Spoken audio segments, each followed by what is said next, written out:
오직 주를 찬양하리라.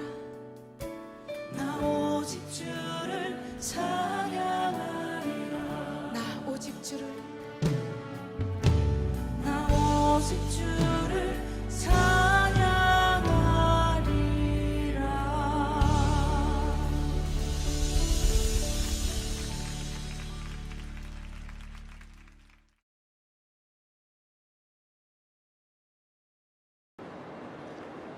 다같이 사도신경으로 우리의 신앙을 고백하겠습니다. 전능하사 천지를 만드신 하나님 아버지를 내가 믿사오며 그 외아들 우리 주 예수 그리스도를 믿사오니 이는 성령으로 잉태하사 동정녀 마리아에게 나시고 본디오 빌라도에게 고난을 받으사 십자가에 못 박혀 죽으시고 장사한 지 사흘 만에 죽은 자 가운데서 다시 살아나시며 하늘에 오르사 전능하신 하나님 우편에 앉아 계시다가 저리로서 산자와 죽은 자를 심판하러 오시리라. 성령을 믿사오며 거룩한 공예와 성도가 서로 교통하는 것과 죄를 사하여 주시는 것과 몸이 다시 사는 것과 영원히 사는 것을 믿사옵나이다. 아멘. 인내송 주 앞에 엎드려 함께 찬양하겠습니다.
함께 기도하겠습니다.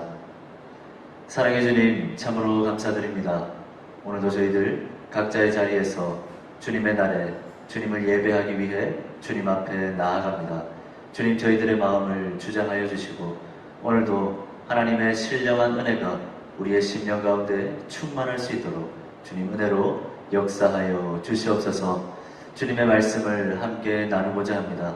이 말씀이 저희들의 마음 가운데 깊이 새겨져서 우리의 삶을 변화시키고 우리의 생각과 우리의 가치관을 변화시켜서 정말 하나님이 기뻐하시는 그런 삶, 주님 앞에 살아 드릴 수 있는 우리 모든 청년들 될 수 있도록 주님 인도하시고 함께하여 주시옵소서.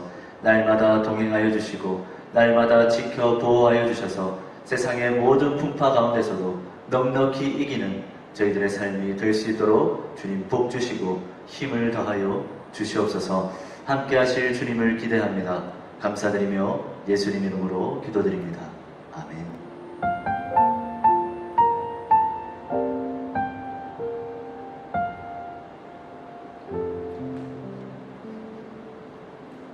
오늘 하나님의 말씀 요한복음 11장 21절에서 27절까지 말씀입니다.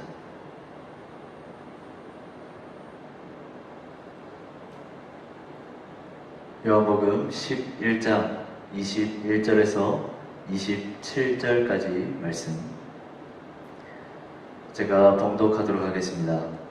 마르다가 예수께 여짜오되 주께서 여기 계셨더라면 내 오라버니가 죽지 아니하였겠나이다. 그러나 나는 이제라도 주께서 무엇이든지 하나님께 구하시는 것을 하나님이 주실 줄을 아나이다. 예수께서 이르시되 내 오라비가 다시 살아나리라. 마르다가 이르되 마지막 날 부활 때에는 다시 살아날 줄을 내가 아나이다. 예수께서 이르시되 나는 부활이요 생명이니 나를 믿는 자는 죽어도 살겠고 무릇 살아서 나를 믿는 자는 영원히 죽지 아니하리니 이것을 내가 믿느냐. 이르되 주여 그러하외다. 주는 그리스도시요 세상에 오시는 하나님의 아들이신 줄 내가 믿나이다. 아멘. 여러분들은 예수님을 믿습니까? 만약 누군가가 여러분들에게 당신은 부활이요 생명이신 예수 그리스도를 믿습니까? 라고 질문한다면 여러분들은 과연 어떻게 대답하겠습니까? 당연히 우리의 대답은 정해져 있습니다. 우리는 예배하는 가운데 또한 살아가면서 예수 그리스도를 믿는다고 늘 고백해 왔기 때문이죠. 여러분, 그런데 우리는 여기서 한 가지 생각해 보아야 할 것이 있습니다. 그것은 우리가 수없이 예라고 고백해 왔던 그 믿음의 고백이 과연 우리가 신자라는 그 사실을 증명해 줄 수 있는가 하는 사실입니다. 예수님을 믿습니다 라는 그 고백만으로 우리는 과연 믿음을 소유한 자다 말할 수 있느냐는 말입니다. 오늘 본문에는 우리와 똑같은 질문 앞에 서 있는 한 여인이 등장합니다. 그녀는 나사로의 누이 마르다입니다. 그녀는 지금 갑작스러운 나사로의 죽음으로 슬픔에 잠겨 있습니다. 이미 나사로가 죽은 지는 나흘이나 지났습니다. 그런데 그때 예수님이 찾아오십니다. 그리고 그분은 나사로의 죽음으로 인해 슬퍼하는 마르다에게 이렇게 말씀하십니다. 본문 23절 말씀입니다. 예수께서 이르시되 내 오라비가 다시 살아나리라. 여러분, 분명 나사로는 죽었습니다. 죽은 지 나흘이나 지났습니다. 그는 분명히 죽어서 시체가 되어서 지금 무덤 안에 있습니다.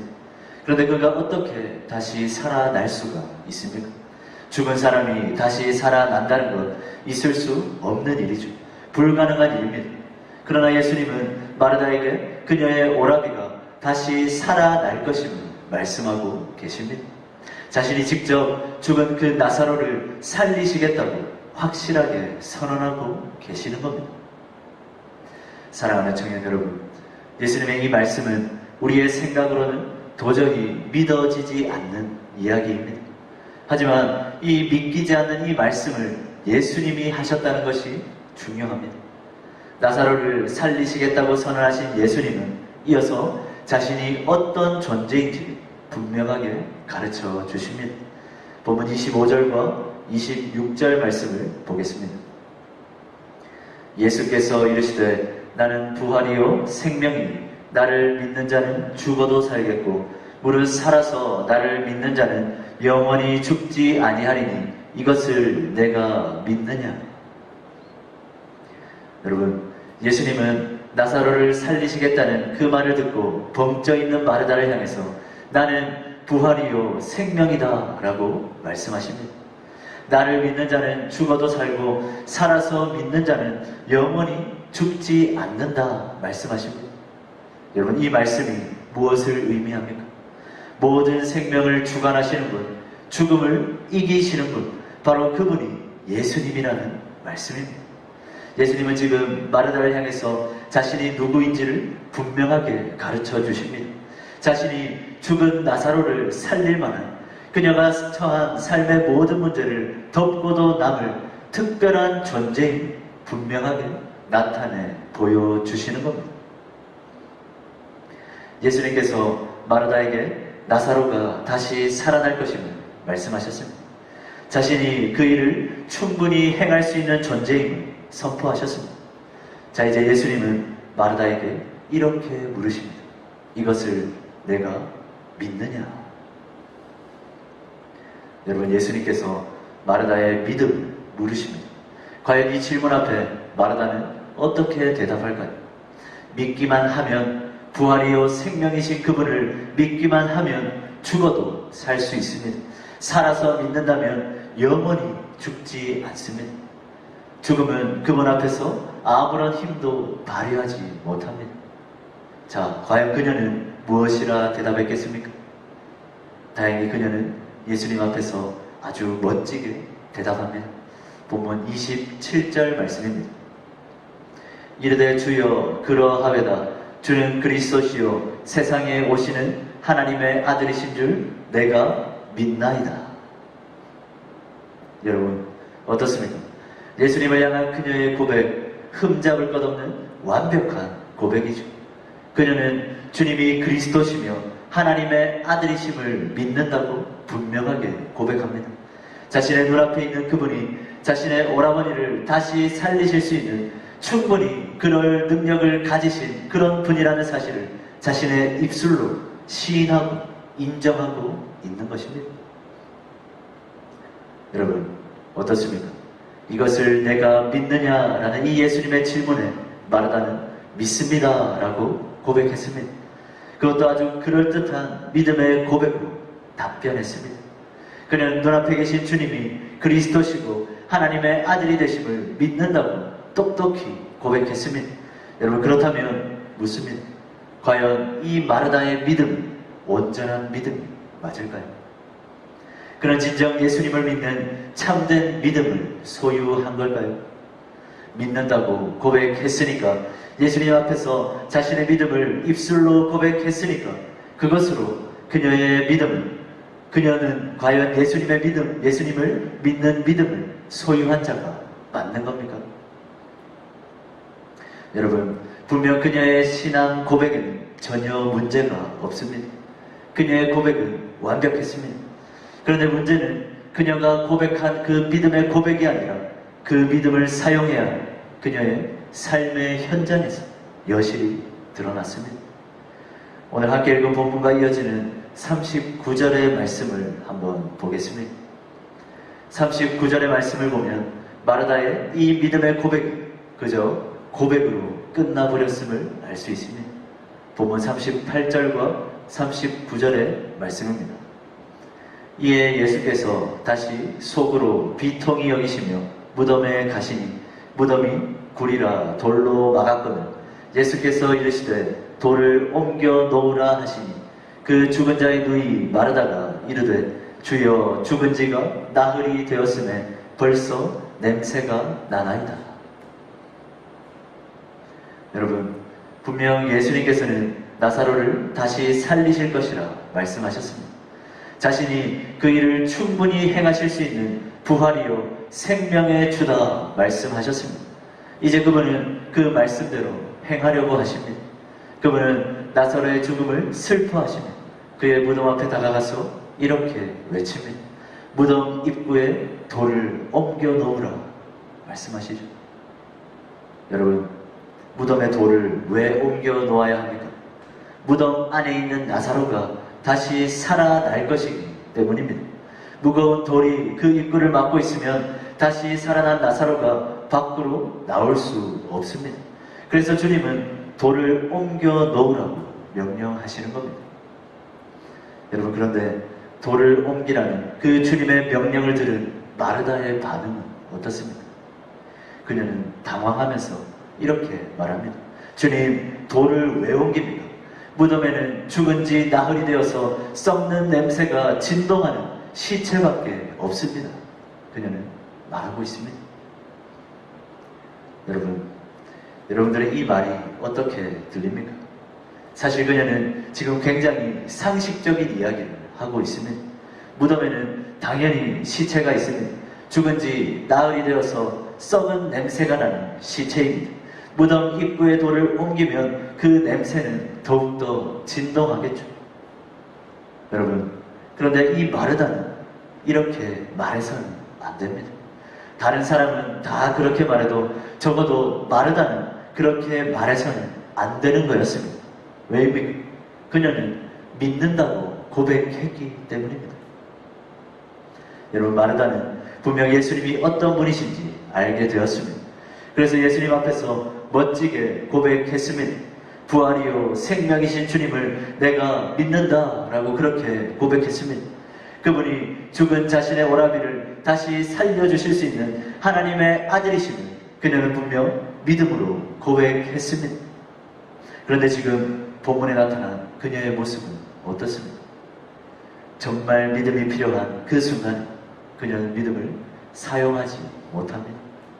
믿음이 있음을 보여줘야 하는 그 순간에 그녀는 오히려 믿음 없음을 보여주고 있습니다. 믿는다 말은 했으면서 돌을 옮겨 놓지 않았습니다. 믿는다 말은 했지만 나사로가 다시 살아날 것이라 믿었지만 무덤에 돌을 옮기지는 않았습니다. 왜입니까? 나사로가 다시 살아날 것이라고 전혀 생각하지 않았기 때문입니다. 예수님이 진짜 죽은 자를 다시 살리실 줄은 생각지도 못했기 때문입니다. 믿는다고 말은 했지만, 고백은 했지만 그녀의 믿음은 반쪽짜리 믿음일 뿐이었던 겁니다. 믿는다고 고백은 했지만 사실 그녀는 믿지 못했던 것입니다. 여러분, 마르다는 자신의 믿음의 대상인 예수 그리스도를 보지 못하고 자신이 처한 현실을 보았습니다. 예수님을 믿는다고 말은 했지만 부활이요 생명이신 그 주님의 능력이 아니라 죽은 지 나흘이 나든 썩어서 냄새나는 나사로의 시체라는 그 현실을 바라본 것입니다. 그녀는 당연히 그리스도의 능력을 신뢰했어야 했습니다. 믿는다고 말했다면, 나사로를 살리실 주님을 믿는다 고백했다면 그녀는 오라비가 무덤에서 나올 수 있도록 무덤에 돌을 옮겨 놓아야 했습니다. 그녀의 믿음은 당연히 거기까지 이르렀어야 하는 겁니다. 그러나 그녀의 모습은 어떻습니까? 믿음의 고백은 완벽했지만 그녀는 삶의 현장에서 믿음을 보여주지는 못합니다. 그녀의 믿음은 속빈 감정이었습니다. 말뿐인, 고백뿐인 믿음이었던 겁니다. 사랑하는 청년 여러분, 우리의 삶을 돌아봅시다. 우리도 예수님이 누구신지 알고 있는 자들입니다. 우리도 예수님을 믿는다고 고백하는 자들입니다. 여러분, 그렇다면 여러분들은 실제 삶 속에서 고백한 그 믿음을 제대로 사용하고 있습니까? 고백한 대로 그 믿음을 실천하고 있습니까? 내 안에 있는 그 믿음을 삶의 현장 가운데서 온전하게 드러내고 있습니까? 혹시 우리도 마르다처럼 겉만 번지르르한 믿음의 고백만 가지고 있는 허울 좋은 신앙인의 모습은 아닙니까? 믿는다고 말은 하면서 정작 돌은 옮겨놓지 않는 말뿐인 믿음 아닙니까? 믿는다고 말은 하면서 믿음 없는 세상 사람들과 전혀 다를 바 없는 생각과 가치관, 그런 사고방식으로 살아가고 있지는 않습니까? 저는 말로만 믿는다 고백하는 이 연약한 마르다의 믿음을 보면서 우리의 신앙의 현주소를 발견하게 됩니다. 믿는 자로 살아가면서도, 믿는다고 말은 하면서도 정작 중요한 순간에 삶의 현장 한가운데서는 믿음을 드러내지 못하는 우리의 모습을 봅니다. 우리가 믿는 예수님이 아니라 다른 것을 의지하고 다른 것을 붙드는 우리의 삶의 모습을 봅니다. 야고보서 2장 17절에서 바울은 행함이 없는 믿음은 죽은 것이라 라고 말합니다. 여러분, 행함이 없는 믿음, 고백만 있는 믿음은 죽은 믿음입니다. 죽은 믿음은 믿음이 아닙니다. 삶이 없는, 실천이 없는, 돌을 옮겨 놓지 않는 그 믿음은 믿음이 아니라는 것입니다. 사랑하는 청년 여러분, 어떤 사람이 내일은 비가 올 것이다 라고 말했습니다.